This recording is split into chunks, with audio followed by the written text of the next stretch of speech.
ओ भाई क्या फूटा है? 200 की है ना तेरी डेडलिफ्ट? डेडलिफ्ट 250। 250 का करी थी तुम? बाप रे बाप, क्या बात है? तेरी ये सीखते सी। खूब खाऊंगा पिज्जा बर्गर जगह जगह जाके जैसे लोग खाते हैं। ये बॉटल भर दो।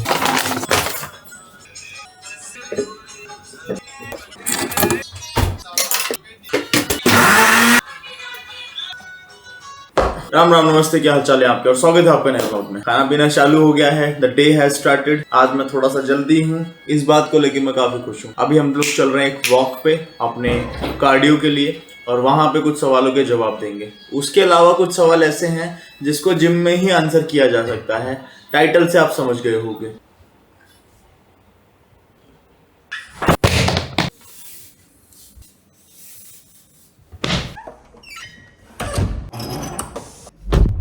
अब से आप लोग जो भी सवाल पूछोगे ना, उसको हम 4 पार्ट में डिवाइड करेंगे। सबसे पहले प्रॉब्लम को एड्रेस करेंगे, जो भी प्रॉब्लम है उस प्रॉब्लम का रीजन, जो भी उसके पोटेंशियल कारण है उस पे बात करेंगे। उस प्रॉब्लम का सॉल्यूशन क्या है, और वो सॉल्यूशन अगर आप नहीं कर पा रहे हो तो फिर सब्स्टिट्यूट क्या है। तो PRSS, problem, reason, solution and substitute, इस पे हम काम करेंगे।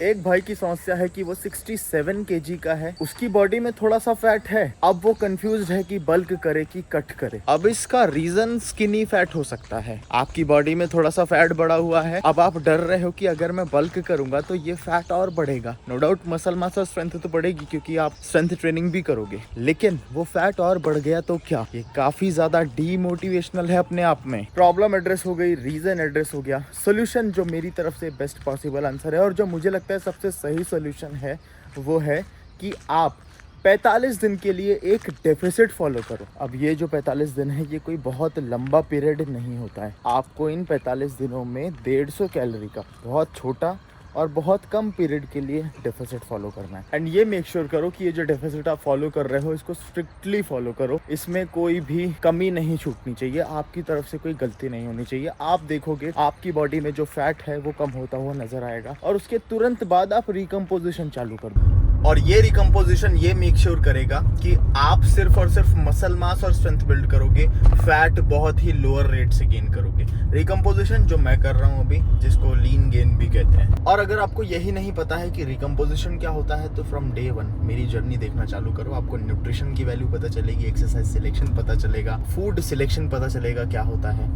और अगर डे 1 से भी नहीं देखना है तो बने रहो मेरे साथ। ये चीज़ मैं मल्टीपल टाइम अपने व्लॉग्स में बताता रहता हूँ, आगे भी फिर से बता दूंगा।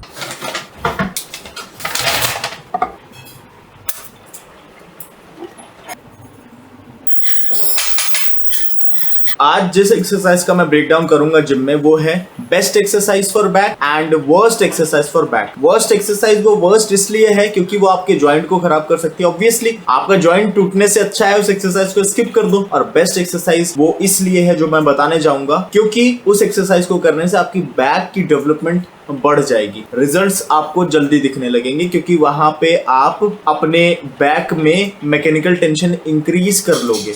ठीक है, जब एक्सरसाइज को परफॉर्म करोगे ज्यादा स्टिमुलस दे पाओगे। It means more hypertrophy.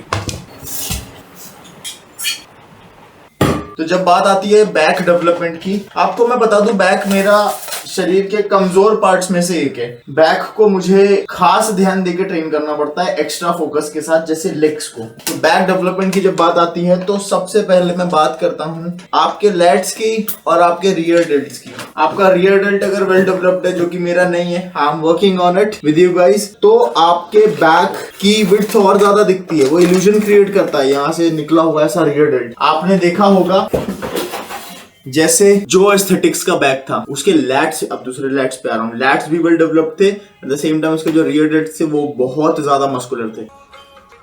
अब जो रियर डेल्ट की स्ट्रेंथ है, अगर वो अच्छे से ट्रेन हुए हैं, उनकी स्ट्रेंथनिंग अच्छे से आपने की है, तो वो आपको पुलिंग में और ज्यादा हेल्प करते हैं। आपने नोटिस करी है एक चीज कभी? जैसे मैंने ये पुल करके गेट खोला गाड़ी का, मैंने ये पुल करके गेट बंद किया गाड़ी का, यहाँ पे मेरे लैट्स से ज्यादा रियर डेल्ट की फंक्शनिंग हो रही है। तो रियर डेल्ट आपकी सारी की सारी रोइंग पुलिंग मूवमेंट में एंगेज होता है। इसलिए मेरा ऐसा मानना है, जो आपका रियर डेल्ट है ना, उसको आपको चेस्ट शोल्डर वाले दिन नहीं लेना चाहिए उसको, आपको बैक बाइसेप्स वाले दिन ट्रेन करना चाहिए। खाली फूड पॉइजनिंग ना हो जाए।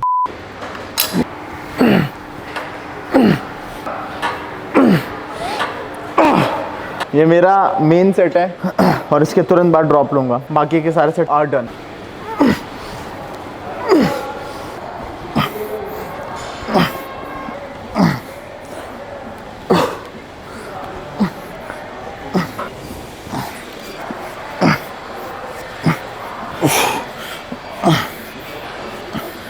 अगर मुझसे कोई पूछेगा कि जो आपके लैट्स की ग्रोथ के लिए सबसे सही एक्सरसाइजेज बोल रहा हूँ मैं, एक नहीं है उनमें से ये एक है चेस्ट सपोर्टेड रो, और इससे भी बेटर हो जाती है चेस्ट सपोर्टेड टी बार रो। उसकी रेजिस्टेंस प्रोफाइल और बेटर है, वहाँ पे स्टेबिलिटी और ज्यादा मिलती है। इसमें थोड़ा सा सेटअप है, थोड़ा सा टेक्निकल सा सेटअप है। प्लेट लगाओ, उस पे चेस्ट लगाओ। उसके बाद बहुत सारे लोगों को ये जो मैं टिल्ट होता हूँ ये समझ में नहीं आता, इसमें कन्फ्यूजन होती है। ये उनमें से एक नहीं है, लेकिन इसमें काफी स्टेबिलिटी मिलती है। तो पहले नंबर पे जो बहुत अच्छी एक्सरसाइज है आपके लैट्स की, आपके बैक की ग्रोथ के लिए, वो है chest supported T bar row. Just because वहाँ पे चेस्ट का सपोर्ट है, आपके इरेक्टर स्पाइन एंगेज नहीं हो रहा है, आपकी लोअर बैक थक नहीं रही है, आप सही से प्रॉपर स्टेबिलिटी के साथ पुल कर पा रहे हो, आपकी मैकेनिकल टेंशन बढ़ जा रही है जिस वजह से हाइपरट्रॉफी आ रही है। ये इसके पीछे का रीजन है। कोई सी भी एक्सरसाइज को बहुत सारे यूट्यूब वीडियोस में आप देखते होंगे, लोग कोई सी भी एक्सरसाइज उठा के रख देते हैं जिसमें उनको लगता है कि हाँ इसमें तो लोड आ रहा है। नहीं, उसमें आपके लोअर बैक में पहले थकान हो जा रही है। आपको ये देखना है कि आपके दूसरे मसल्स कितने ज़्यादा थक रहे हैं। ठीक है, क्या ग्रेविटी हाँ वो कवर हो गया रेजिस्टेंस प्रोफाइल में, तो उसकी रेजिस्टेंस प्रोफाइल काफ़ी बेटर है। मतलब जहाँ पे आपका लैट वीक है नीचे की तरफ, वहाँ पे रेजिस्टेंस भी अकॉर्डिंगली कम है। यहाँ पे बहुत ज़्यादा लोड नहीं आता है, अनलाइक बारबेल रो में सबसे ज़्यादा लोड यहाँ रहता है। यहाँ पे तो लैट्स ऑलरेडी हमारा वीक है, सॉरी यहाँ पे तो लैट्स हमारा ऑलरेडी स्ट्रॉन्ग है, यहाँ पे वीक है। और जहाँ पे वीक रहता है बारबेल रोज में, वहाँ पे रेजिस्टेंस सबसे ज़्यादा हो जाता है। अभी आपको समझ में नहीं आ रहा होगा, लेकिन मैं आपको बताना चाह रहा हूँ कि क्योंकि वो रॉड अटैच्ड रहती है मशीन से, वो डायरेक्टली हमारे हाथ में नहीं झूल रही है जैसे बारबेल रो में झूलती है, वो रॉड अटैच्ड है, जिस वजह से रेजिस्टेंस प्रोफाइल टी बार रो की, चेस्ट सपोर्टेड टी बार रो की बेटर हो जाती है। जब आप ऊपर ला रहे हो तो अकॉर्डिंगली, क्योंकि लैट्स यहाँ पे वीक है, अकॉर्डिंगली रेजिस्टेंस भी कम हो रहा है। जब नीचे ले जा रहे हो, लैट्स आपके यहाँ पे हो गए स्ट्रॉन्ग, तो अकॉर्डिंगली रेजिस्टेंस भी बढ़ जा रहा है। तो वो आपके मसल्स की स्ट्रेंथ के अकॉर्डिंग काम करती है चेस्ट सपोर्टेड टी बार रो, इसलिए उसको नंबर 1 पे रखा हुआ है। तो ये है। एक भाई ने सवाल पूछा था कि आप डंबल पुल ओवर क्यों नहीं करते हो। अब डंबल पुल ओवर में मैं 7.5 का डंबल लाया हूँ ताकि मुझे समस्या ना हो जाए। डंबल पुल ओवर में प्रॉब्लम है वही सेम जो कि बारबेल रोज में आती है हमको। अब हल्का इसलिए लिया ताकि बताने में इंजरी ना हो जाए। यहाँ पे क्या हो रहा है, इस पोजीशन पे यहाँ पे आपका मसल वीक है, यहाँ पे कम फोर्स प्रोड्यूस कर पा रहा है आपका मसल, और रेजिस्टेंस यहाँ सबसे ज़्यादा है। ये डंबल सबसे ज़्यादा आपको टेंशन दे रहा है, वो इस जगह पे दे रहा है, और आपका लैट वीक है। ऊपर से शोल्डर एक काफ़ी रिस्की पोजीशन में, शोल्डर में आपको प्रॉब्लम हो सकती है। और जब आप आगे ला रहे हो, यहाँ पे हमारा जो लैट मसल है, आगे जब ला रहे हो तो जो लैट मसल है ये सबसे ज़्यादा स्ट्रॉन्ग है, तो वहाँ पे रेजिस्टेंस कम हो जाता है, वहाँ पे लोड कम हो जाता है। पूरा लोड आपके ट्राइसेप्स, बाइसेप्स, आपके शोल्डर, आपके चेस्ट पे आ रहा होता है। तो ये इलॉजिकल सा है सीन। अब अगर ये तो 7.5 का डंबल है, मान लो आपके हाथ में 25 किलो का डंबल है, आप इसमें कर रहे हो 6, 7, 8 रेप, और कहीं पे भी अगर हल्का सा कंट्रोल छूटता है या फिर कहीं पे भी अगर ये डंबल का इम्बैलेंस क्रिएट होता है, मान लो स्लिप हो रहा है हाथ से या कुछ भी हो रहा है, या आपके मसल्स ही थक रहे हैं हेवी लोडिंग पे, तो सीधा सीधा उसका इम्पैक्ट आएगा आपके शोल्डर पे। उसमें आप डंबल छोड़ सकते हो, वो अलग बात है, लेकिन आपके जॉइंट यहाँ पे रिस्की पोजीशन में, शोल्डर जॉइंट। तो ऐसी एक्सरसाइज से आप दूर ही रहो फिर, जिसमें इतनी प्रॉब्लम है। और रेजिस्टेंस प्रोफाइल भी पुअर है, शोल्डर को रिस्क में डाल रहे हो, प्लस इसकी जो रेजिस्टेंस प्रोफाइल है वो उतनी अच्छी नहीं है, उतना बेनिफिट आपको नहीं मिल रहा है जितना आप रिस्क ले रहे हो। लेकिन तब भी लोग करते हैं। मेरा ऐसा मानना है, मैं किसी को एकदम गला पकड़ के स्ट्रिक्टली मना नहीं कर रहा हूँ कि ये मत करो, वो मत करो, मत करो। मेरा ऐसा मानना है कि आप ऑप्टिमली, जितना ज़्यादा ऑप्टिमली ट्रेन करोगे उतना ज़्यादा लॉन्ग रन में आप ट्रेन कर पाओगे। 75-80 की एज में भी आप ट्रेन कर पाओगे। हमारा यही तो गोल होना चाहिए कि बुढ़ापे में भी हम ट्रेनिंग कर सकें। 40 साल की उम्र में ट्रेनिंग थोड़ी खत्म करना है हमको। बहुत सारे हमारे पास एग्जाम्पल हैं, उनका ट्रेनिंग करियर ही खत्म हो गया भाई 35-40 साल की उम्र में। तो ऑप्टिमाइज़ करो अपने वर्कआउट को, उन एक्सरसाइज को प्रायोरिटाइज करो जहाँ पे आपके मसल्स ट्रेन हो, आपके जॉइंट्स नहीं।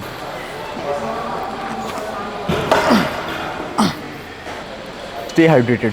मैं हाफ इसलिए रहा हूँ क्योंकि अभी ये रैक पुल किया मैंने 220 किलो से 6 रेप, इससे ज़्यादा मारा है। लेकिन मैं आपको ये बता रहा हूँ कि सेट्स के बीच में भी आप हाइड्रेटेड रहो। बॉडी बिल्डर्स को मसल ब्रेकडाउन देखा कभी, एकदम से चेस्ट मसल फट गई, एकदम से डेडलिफ्ट मारते समय बाइसेप्स टीयर हो गया, तो डिहाइड्रेशन से भी होता है। दूसरी चीज़ उसका रीज़न है ड्रग अब्यूज, बहुत ज़्यादा। एनाबॉलिक स्टेरॉइड भी डिहाइड्रेटेड कर देते हैं आपको, अगर ज़्यादा पानी नहीं पिया है आपने, सही से हाइड्रेटेड नहीं हो। तो ये जो वेट दिख रहा है, इस वेट में भी बाइसेप टीयर हो जाएगा, कहीं शोल्डर, कहीं रियर डेल्ट में प्रॉब्लम हो जाएगी, नेक में स्पैज़म आ जाएगा।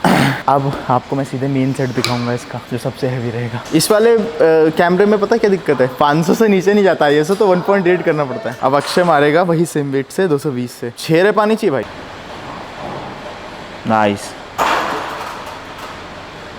2 3 4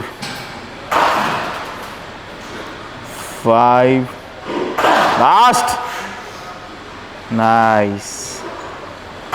तो ये जो वेट लगा है रॉड के ऊपर, ये है 235 है ना अक्षय? अगर 5 या 6 रेप आती है तो हमारा आज नया पीआर हो जाएगा। Let's go.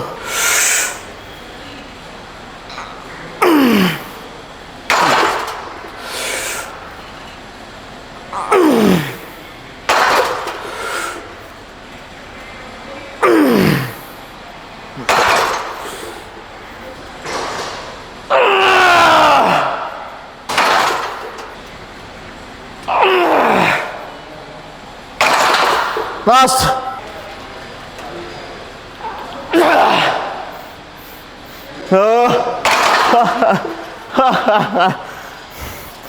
हो हर बार हर बार पीआर सेट हो रहा, हर बार, पिछले 4 हफ्ते से। एक समय के बाद आपके फोर आर्म्स की स्ट्रेंथ कम हो जाती है, मतलब थक जाते हैं, जिस वजह से आप सही से पुल नहीं कर पाते हो। इसीलिए ये जो रिस्ट स्ट्रैप्स हैं बने हैं, आप इनका यूज़ करो, फोर आर्म से स्ट्रेस कम होगा। क्योंकि छोटा मसल है, लैट हमारा बड़ा मसल है, उसमें ज़्यादा समय लगता है उसको थकाने में। फोर आर्म जल्दी थक जाते हैं, छोटा मसल है। इसलिए ये जो स्ट्रैप्स हैं इनका यूज़ करो आगे ट्रेन करने के लिए, ताकि इनको भी आप थका सको।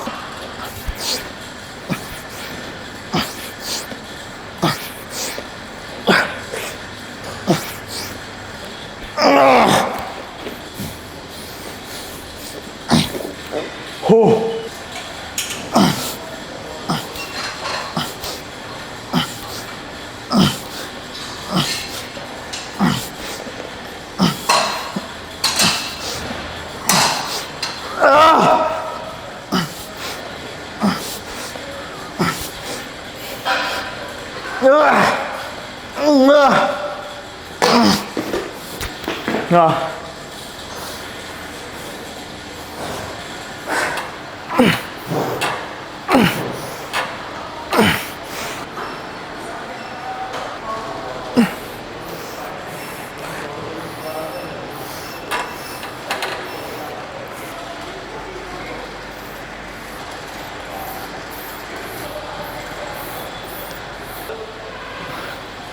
इसका जो मैकेनिज़्म है बहुत बढ़िया है। आपके जॉइंट्स की हेल्थ एकदम टॉप नॉच रहती है, और हायर रेप रेंज में आसानी से आप 100 120 रेप 20 से ले लोगे ना। रिवर्स पेक डेक फ्लाई निकलता है रेजिस्टेंस बैंड फ्लाई से। 100 रेप लेना है आपको 10-10 सेकंड के गैप में। जब थक जाते हो तो 10 सेकंड का गैप लो। आपका जो रियर डेल्ट है ना, उसकी ग्रोथ बहुत सही हो जाएगी, जो कि मैं आपके सामने ही करके दिखाऊंगा। मैंने रिवर्स पेक डेक फ्लाई जो अभी कुछ दिन के लिए बंद करी है, इस पर शिफ्ट हुआ हूँ, और इससे काफ़ी अच्छा रेजिस्टेंस। इसमें लोड अगर बढ़ाना है तो क्या करना है आपको पता है? जैसे मैंने इसको यहाँ पकड़ा है, बहुत आसानी से स्ट्रेच हो जा रहा है।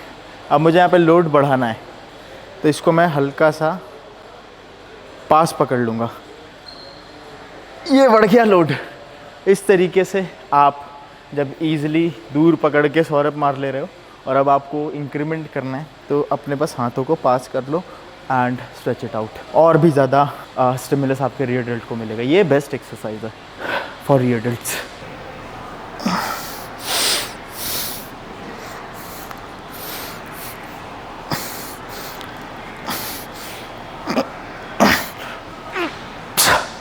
संकटम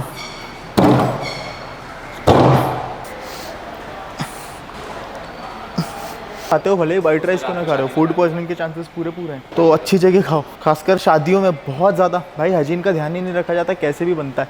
या फिर अच्छी हो किसी होटल में हो रही हो, अच्छी होटलों में भी यही हाल है क्यों अक्षय? सब जगह बेकार है, घर का खाना अच्छा है। क्या घर के खाने शादियों में क्या घर से लेके जाएगा क्या खाना?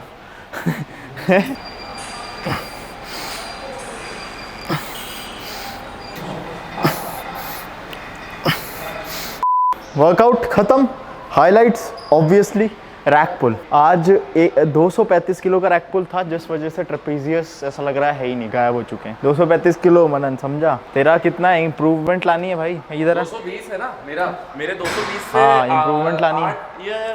6 आए थे।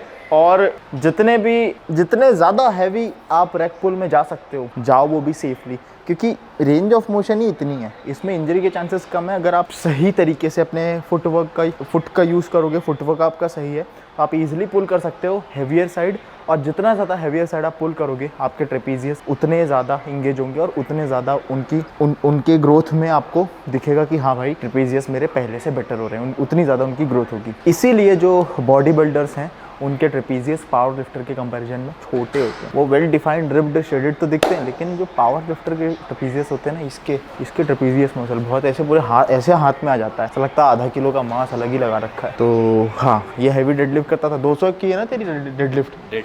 250 का करी थी तूने? बाप रे बाप, तेरी ऐसी तैसी। चलो बे घर, ये बात सुन के तो और ज़्यादा डिमोटिवेशन आ गया। रख दे भाई, bye bye guys. Protein, carb, fat, a good sleep, exercise, repeat, protein,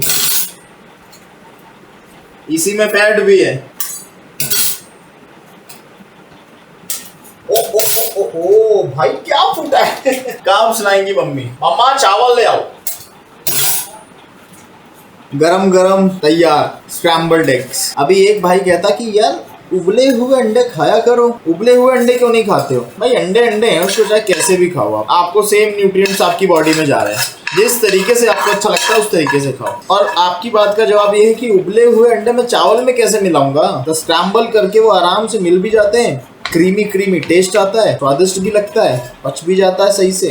उबले हुए अंडे जो सुपर हार्ड रहते हैं ना, उसमें मुझे प्रॉब्लम आती है, बहुत सुपर एकदम कड़क हो जाते हैं। या तो फिर एकदम नरम से उबालूं मैं, तो वो छिलका छिलने में उसकी ऊपर की अंडे का वो जो व्हाइट पार्ट है वो छिलके के साथ निकल जाता है। तो मैंने कहा ये सब हटाओ, स्क्रैम्बल करो और खाओ। ऑमलेट भी पलटाने में मेरे से फट जाता है।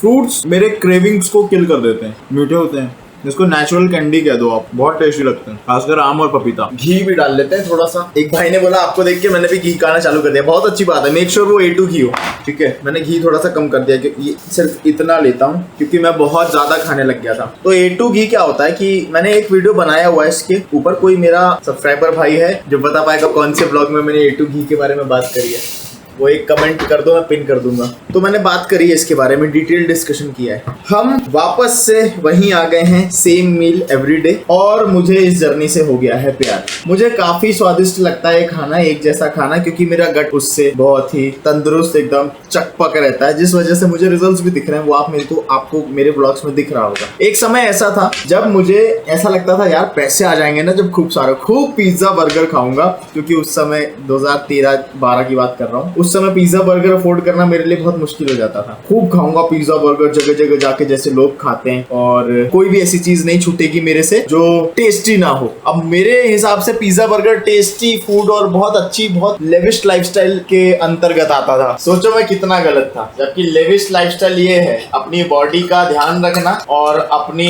बॉडी के लिए काम करना, ठीक है। और अब मेरे पास पैसे हैं, मैं कुछ भी अफोर्ड कर सकता हूँ, कैसा भी पिज्जा, कितना भी महंगा पिज्जा मैं खा सकता हूँ कहीं पे भी जाके। तो अब मैं उसको खाता नहीं, क्योंकि मुझे पता है कि वो कितना ज्यादा नुकसान करेगा। पिज्जा के लिए पैसे कमाओ, पिज्जा खाओ, पिज्जा से होने वाली बीमारियों से बचने के लिए फिर से डॉक्टर को पैसे दो। भैया हमको डायबिटीज हो गई, हमको प्रॉब्लम हो गई, बीपी बढ़ गया, हमारी चर्बी बढ़ गई, आर्टरीज में फैट जम गया। एक साइकिल में इंसान फंस के रह जाता है। तो बस इसी पॉजिटिव थॉट के साथ हम इस व्लॉग को करते हैं खत्म, कि स्टे स्ट्रांग, यहाँ से भी और पेट से भी। एंड ये सब चीजों का जब आप मेक श्योर करोगे कि स्ट्रांग हो, तो यहाँ से अपने आप ही हो जाओ। ध्यान रखो, मिलता हूँ आपसे कल। राम राम।